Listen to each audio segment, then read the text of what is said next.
जिंदगी की रफ्तार में हम सब दौड़ते रहते हैं, लेकिन क्या हमने कभी रुककर ये सोचा है कि असली खुशी आखिर कहाँ छुपी है? बुक रिकैप आज लेकर आया है एक दिलचस्प summary, the monk who sold his Ferrari by Robin Sharma. और इस कहानी को हम समझेंगे रवि की जिंदगी के जरिए। रवि एक बेहद ही महत्वाकांक्षी इंसान था।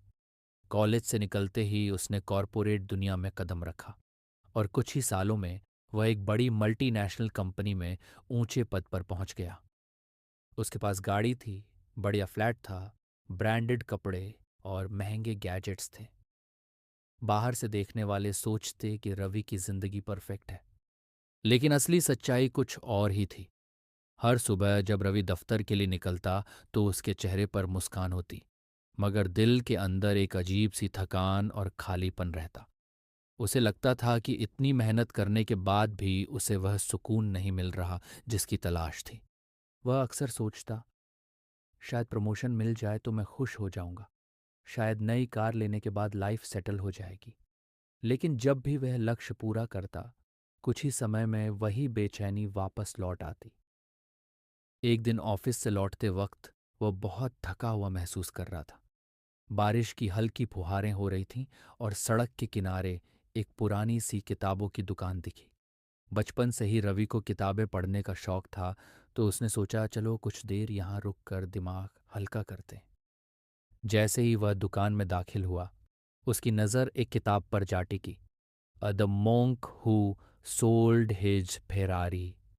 शीर्षक पढ़ते ही उसके मन में कई सवाल उठे। मोनक और फेरारी, ये कॉम्बिनेशन तो अजीब है।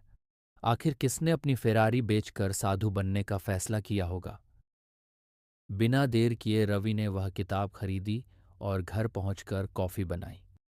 उसने किताब का पहला पन्ना खोला और पढ़ना शुरू किया, और तभी उसे ऐसा लगा मानो कोई उसके दिल की ही कहानी सुना रहा हो।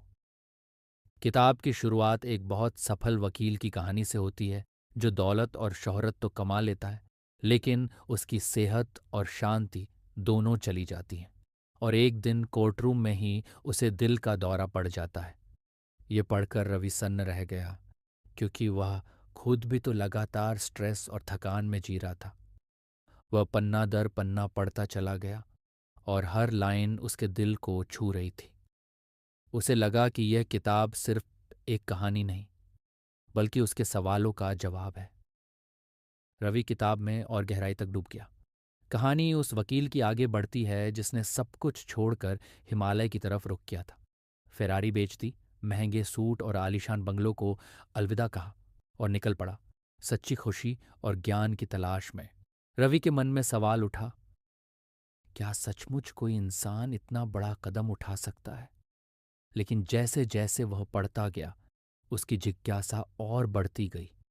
वकील को हिमालय में साधुओं का एक समुदाय मिला, जिन्हें सेजेस ऑफ सिवाना कहा गया है। ये लोग बेहद साधारण जीवन जीते थे, लेकिन उनके चेहरे पर जो चमक और आंखों में जो सुकून था, उसने उस वकील का दिल जीत लिया। वह उनके साथ रहने लगा और उनसे जीवन के गहरे सबक सीखने लगा। रवि जब ये पढ़ रहा था तो उसे महसूस हुआ कि जैसे ये शिक्षाएं उसी के लिए लिखी गई हों। सबसे पहले उस वकील को सिखाया गया, माइंड कंट्रोल, मन को वश में करना सबसे ज़रूरी है। अगर हमारा मन इधर उधर भटकता रहेगा तो हम किसी काम में एक्सेलेंस हासिल ही नहीं कर सकते। साधुओं ने एक सिंबल बताया, अ ब्यूटिफुल गार्डन। उन्होंने कहा, तुम्हारा मन भी एक बगीचे जैसा है। अगर तुम इसे पॉजिटिव थॉट से सींचोगे तो इसमें फूल खिलेंगे, लेकिन अगर तुम इसे नेगेटिव विचारों से भर दोगे तो इसमें सिर्फ कांटे और खरपतवार उगेंगे। रवि यह पढ़कर रुक गया। उसने खुद से पूछा, क्या मेरा माइंड एक गार्डन है या एक जंगल? उसे एहसास हुआ कि वह अक्सर अपने दिमाग को बेवजह की चिंताओं, कंपैरिजन और शिकायतों से भर देता था। शायद इसी वजह से उसके जीवन में वो शांति नहीं थी जिसकी उसे तलाश थी। फिर किताब में अगला लेसन आया, लाइफ का उद्देश्य। साधुओं ने वकील को सिखाया कि हर इंसान का एक मिशन होता है, एक ऐसा उद्देश्य जो सिर्फ उसी के लिए बना है। अगर कोई इंसान अपना उद्देश्य पहचान लेता है और उसी दिशा में काम करता है तो उसकी ज़िंदगी मीनिंगफुल बन जाती है। यह पढ़ते ही रवि के हाथ कॉफ़ी के कप पर ठिठक गए। वह सोचने लगा, मेरा मिशन क्या है? अब तक तो वह सिर्फ प्रमोशन, सैलरी हाइक और मटेरियल चीज़ों के पीछे भागता रहा। लेकिन क्या यही उसका असली परपोष था? धीरे धीरे किताब के हर लेसन ने उसकी आंखें खोलनी शुरू कर दी। उसे एहसास हुआ कि सक्सेस सिर्फ पैसे कमाने या एक आलीशान लाइफस्टाइल पाने का नाम नहीं है। असली सक्सेस तो वो है जहां आपका मन शांत हो और आप हर दिन को जी भर कर जी पाओ। रात गहराती जा रही थी, लेकिन रवि की आंखों से नींद गायब थी। उसे महसूस हो रहा था कि यह किताब उसकी पूरी सोच बदलने वाली है। रवि किताब के आखिरी चैप्टर्स तक पहुंच चुका था। उसने पढ़ा कि कैसे साधुओं ने वकील को सेल्फ डिसिप्लिन सिखाया। उन्होंने कहा कि अगर इंसान छोटी छोटी आदतों पर कंट्रोल पाले तो बड़ी से बड़ी जीत भी आसान हो जाती है।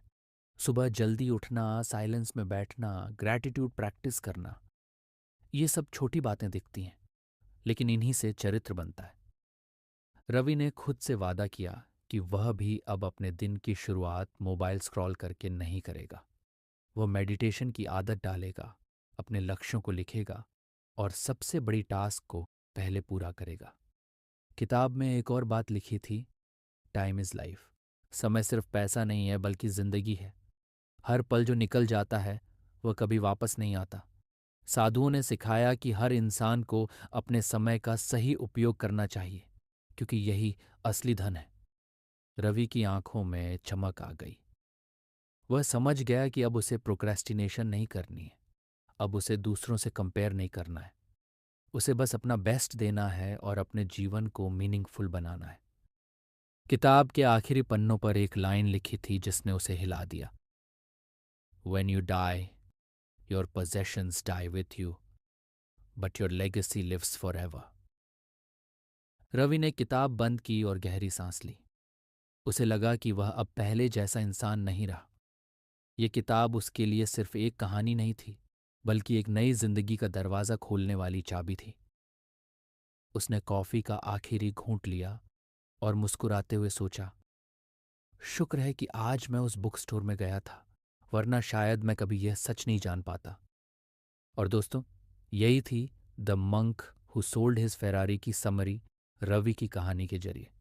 इस किताब ने हमें सिखाया कि असली रिचनेस हमारे भीतर है, हमारे विचारों, हमारी आदतों और हमारे पर्पस में।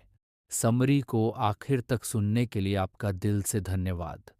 अगर आपको यह समरी पसंद आई हो तो आप हमारे चैनल बुक रिकैप को सब्सक्राइब ज़रूर करें, ताकि ऐसी ही लाइफ चेंजिंग किताबों के सार सीधे आप तक पहुंचते रहें।